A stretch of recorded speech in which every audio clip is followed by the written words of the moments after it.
নমস্কার, কেমন আছেন সকলে? আশা করছি সকলেই খুব ভালো আছে।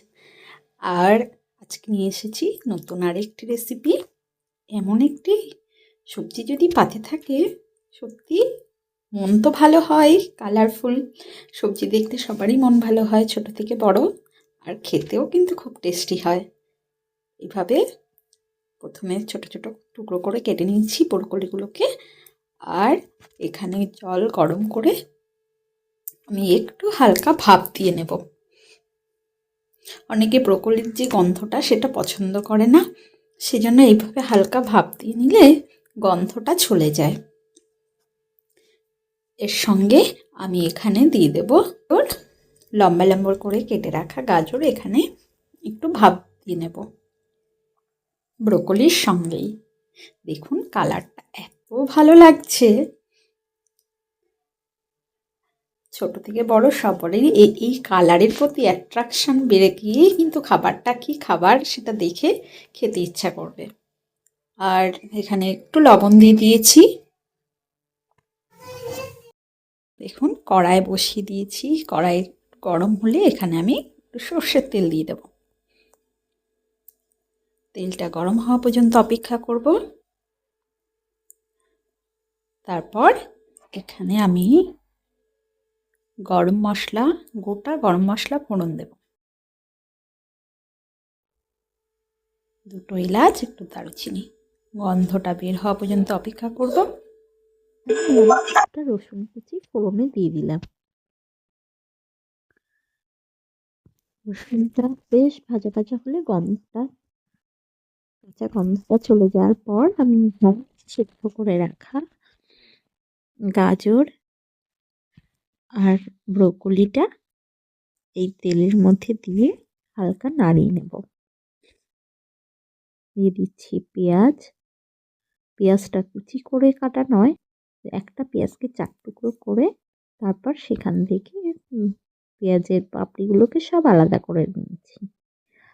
আর এখানে দিয়ে দিচ্ছি মটরশুঁটি।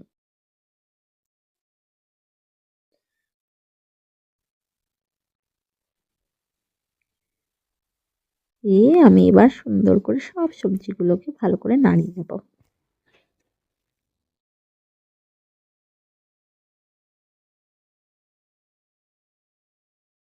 খুব বেশি আঁচটা খুব বেশি রাখা যাবে না, হালকা থেকে মিডিয়ামে রাখতে হবে, যেহেতু আমি একবার সেদ্ধ করে নিয়েছি। আর পেঁয়াজ মটরশুঁটি এগুলোতে খুব বেশি জালের প্রয়োজন হয় না, হালকা আছেই বেশ সুন্দরভাবে হয়ে যায়। আমি এখানে দিয়ে দিলাম একটা বড় সাইজের টমেটো, কুচি করে পিস পিস করে কেটে নিয়েছি, যাতে সব কিছুকেই আলাদা করা যায়, যে আমি কোনটা খাচ্ছি সেটা যেন বুঝতে পারে।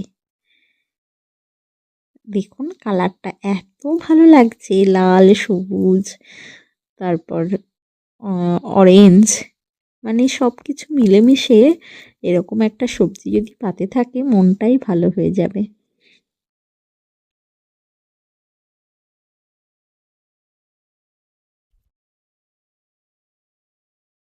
আর এটা কিন্তু আপনি রোজই খেতে পারেন।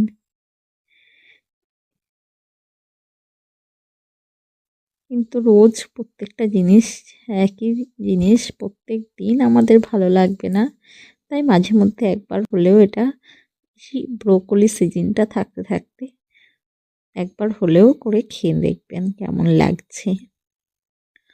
দিয়ে দিলাম একটু লবণ আর একটু হলুদ। ভালো করে আবারও মিশিয়ে নেব। যেহেতু সেদ্ধ করে রাখা তাই একটু একটু জল ছাড়ছে, তাই আমি এখানে আর জল অ্যাড করব না, ওই জলটাই শুকিয়ে নেব।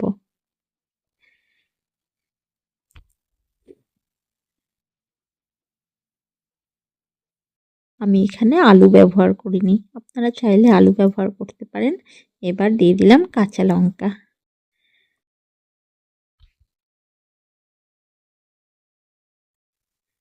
কেউ গোলমরিচ খেলে গোলমরিচের গুঁড়ো এই সময় উপর থেকে ছড়িয়ে দিতে পারেন।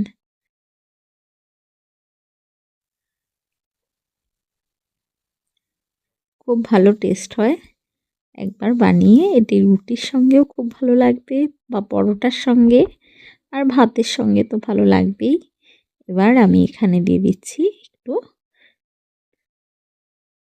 ধনিয়া পাতা।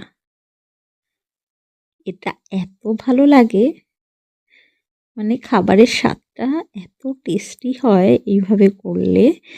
আর এই যে ধনেপাতাটা, এটা কিন্তু মাস্ট, এটা দেবেনই, কেননা শীতের সবজি বলে কথা। এবার আমি এটাকে নামিয়ে নেব। বেশ সুন্দর খেতে লেগেছিল। আপনারাও একবার ট্রাই করে দেখবেন, আর কেমন লাগলো আমার কমেন্টে এসে একবার জানিয়ে যাবেন। আপনাদের সকলকে অসংখ্য অসংখ্য ধন্যবাদ, যারা আমার পাশে এতদিন আছেন এবং যারা থাকবেন, তাদেরকেও অসংখ্য ধন্যবাদ।